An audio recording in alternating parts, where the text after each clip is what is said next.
Now to a CNN exclusive. German Chancellor Angela Merkel sitting down with Christian Amanpour for her first ever in-depth interview with an American television network. Merkel is warning against dark forces on the rise in Europe. Analysts and historians today describe you as the face of good Germans, good Germany. And they also say, though, that under your nearly 15 years in power, in some cases, those dark old demons have risen again.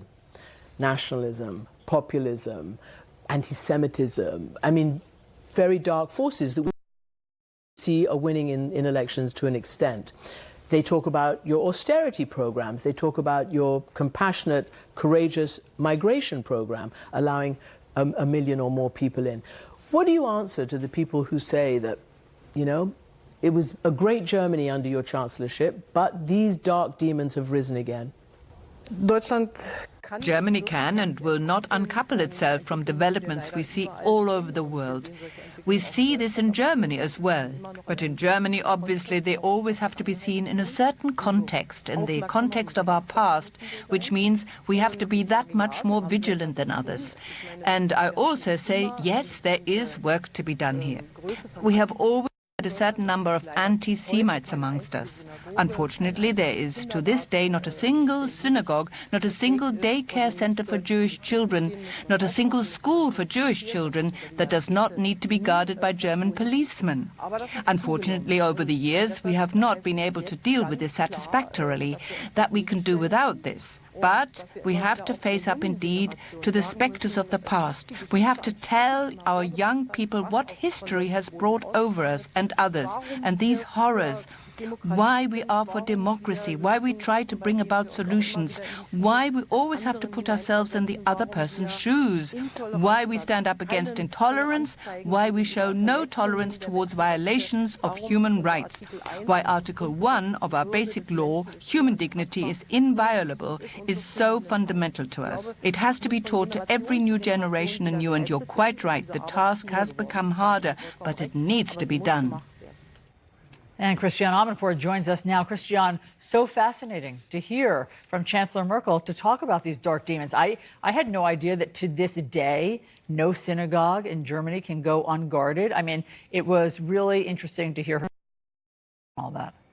I have to say I was shocked too. I didn't realize that either. But, you know, she's talking about her own country. She's talking about Europe in general, and also to an extent about the United States. Look at the synagogue shootings there, and look at the general sort of intolerance that is abroad, so to speak, within our democracies. She was addressing all of that. Obviously, I also asked her about the very long, deep, and massively important relationship of post-war Germany with the United States. And, you know, she's coming to give the commencement address at Harvard in a couple of days' time. And she's going to be speaking to the students there about her own relationship and her rise to power and her personal story, but also about committing and staying committed to the mutual values and human rights and traditions that the post-World War order has had. I asked her also about her, you know, pretty contentious relationship, at least it's perceived that way, with President Trump.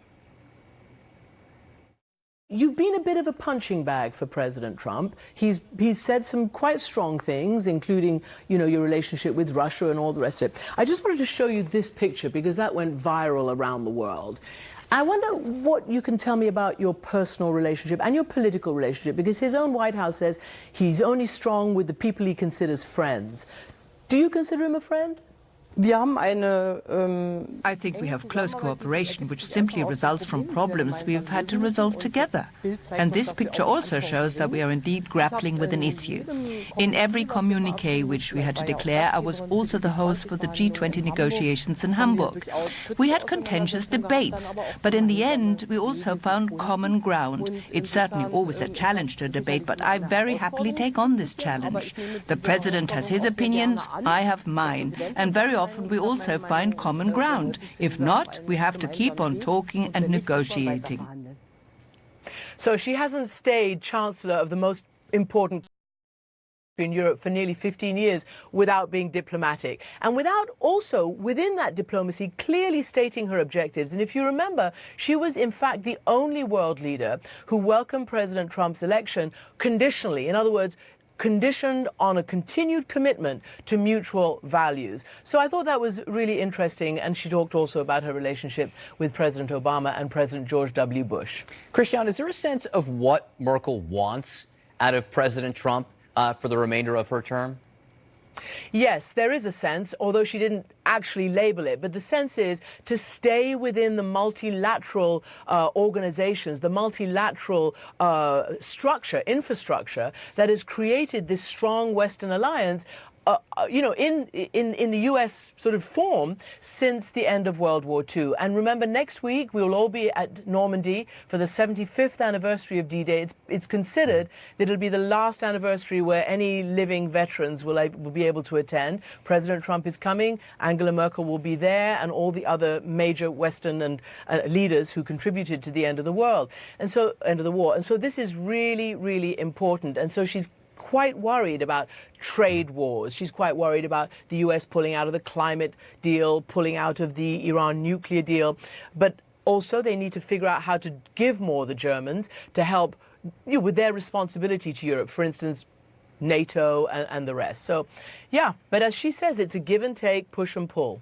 It's complicated, as they say about many relationships. Yes, they do. Christian, excellent work getting that interview. Thank you so much for bringing it to us. All right, as we speak, the president is in the air, and Democrats running for president.